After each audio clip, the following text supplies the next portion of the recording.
Hello and welcome to the 741 channel. Thank you for stopping by. Today I want to talk a little bit about my Frigidaire dehumidifier experience and share with you kind of what you can do if yours quits working like mine did. It's starting to get summertime here again in Connecticut, so I plugged this in for the first time this season and turned it on, and it came on and started running. And then about, half hour, 45 minutes later, it quit working and I got an F0 code on the display screen. So I looked into that and did a few kind of basic things. I made sure that the voltage was okay in my outlet, which it was. I checked the filter. It was a little dirty, but not really, so I cleaned it, and that didn't solve the problem. I checked the sensor that's in the back for the filter, and that was clean as a whistle. No issue there. And I also went so far as to take my unit apart and check one of the internal sensors that's on one of the coils in here. Those are known to kind of rust up and fail over time, so I thought maybe that was what was wrong here. But when I took it apart, everything was perfectly clean inside, almost as if it was still brand new. So once again, I called Frigidaire and tried to get a hold of them. Well, their phone system was terrible. I couldn't get through. A lot of times I would get a message that said that they were just too busy to take my call and to either visit their website or call back later. I would call back later, I would get finally through and in the hold queue, and then after 10 or 15 minutes or so being on hold, the call would just drop. So finally, what I ended up doing is I ended up going on their website and I went to the live chat feature, which I didn't think that would really do anything, but I tried it anyway, and sure enough, I was able to go through and chat with somebody. I don't know if it was a real person or some kind of a service bot or something, but either way, they stepped me through a couple of basic troubleshooting things, like did I check different outlets and that kind of a thing.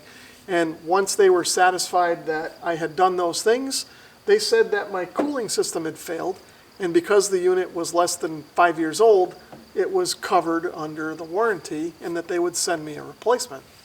So what ended up happening is they took some basic information from me, my name, my address, my email address, phone number, that sort of thing, and they created a problem ticket, which they emailed to me. Okay, and here's a look at the form that they sent. Now, I've got some of my personal information covered up with blue tape here, but you kind of get the gist of it.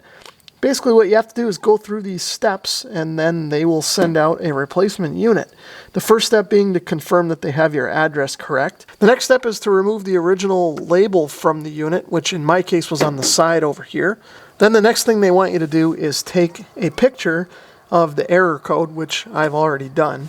Then after that, they want you to cut the end of the cord off here so that it can't be plugged in and used again, and then take a picture showing that you did it. And then the last thing they want is a scanned copy of this document, of course with no blue tape, copies of the photos that you take showing the cutoff cord and the error code, and then you email it off to the appropriate email address here, and then hopefully within 7 to 10 days, I think it says, you'll see a new unit arrive on your doorstep. Okay, so after having gone through the warranty process, this is the replacement unit that Frigidaire sent.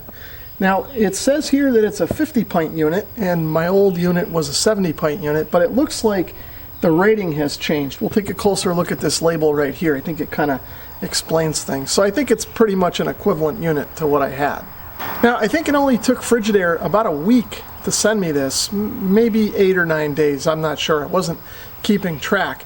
And I would have had it sooner. This thing was actually out for delivery last Saturday. It's now Tuesday. But there was a problem with UPS, and it didn't come until today. So that wasn't Frigidaire's fault. That was something to do with UPS. Anyway, I've got it now, so let's take it out of the box, have a look at it, and see how it compares to the old unit.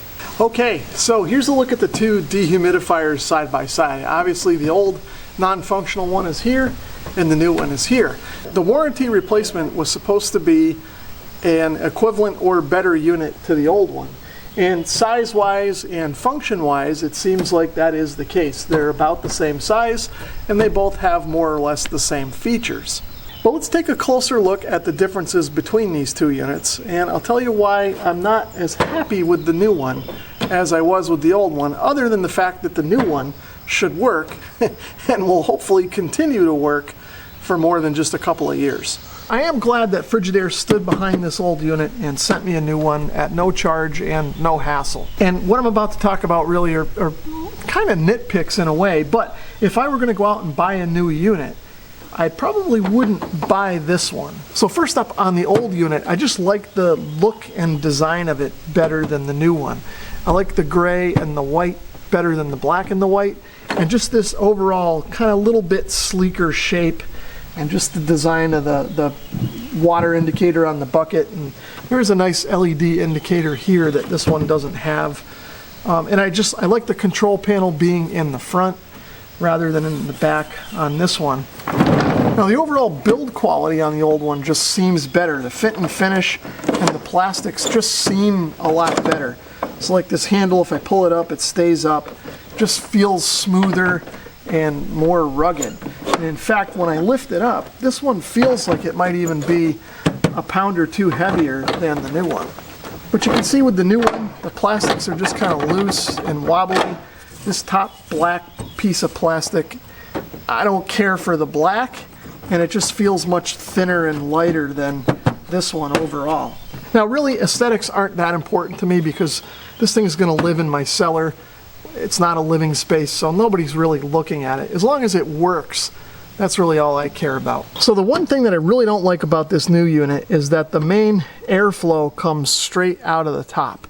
On my old unit, it was on the side right here. So you can see that the slats in this grate are spaced kind of far apart. And this thing kind of living in the cellar where it's kind of dirty and dusty, and you know, there's little bits of debris and things that could potentially fall in here and easily hit that squirrel cage blower, which appears to be made out of plastic, and either damage it or cause it to fling up and shoot out of there. The airflow on the side is a better design because it's going to be much less likely for things to fall into it when it's over here. And on this unit, the slats in the grate are spaced closer together, so it's even less likely on this one that things are going to get in there than on this one. Okay, so here's a look at where the unit is going to live down here in my messy cellar. So just so you can get an idea of the environment this thing lives in, my house is an 1,800 square foot single story ranch. Now 1,800 square feet being the area of the main living floor. So of course the cellar is also 1,800 square feet, and it is just one big giant open room. There are no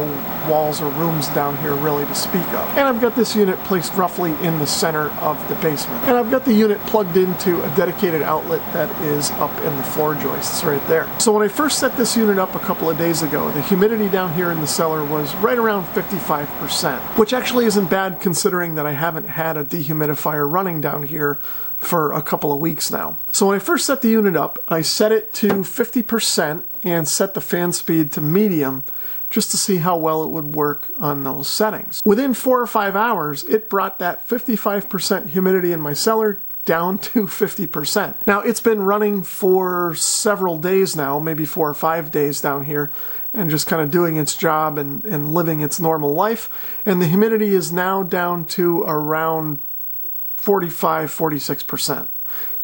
So overall, this thing seems like it's doing what it should, and actually may even be working a little better than the old unit was. So the sound level that this thing generates is not noticeably louder or quieter than other units I've owned in the past. It seems pretty average for its size. Now again, like I said, this thing is down here in the cellar. It's not in a living space, so noise is not really a concern for my needs in the first place. And just as a point of reference, I've got the unit hooked up to a garden hose that drains to the outside of the house over there behind all that junk. And as a further point of reference, here's a look at the discharge of the unit. You can see there's actually a fair amount of water on the driveway here, and that indicates to me that the unit is doing its job and doing it well, considering the fact that it really hasn't been that humid out for the last couple of days. Okay, so that's pretty much all I have for today. If you're getting an F0 code on your Frigidaire dehumidifier, it's worth checking the website and going through the steps to see if you're eligible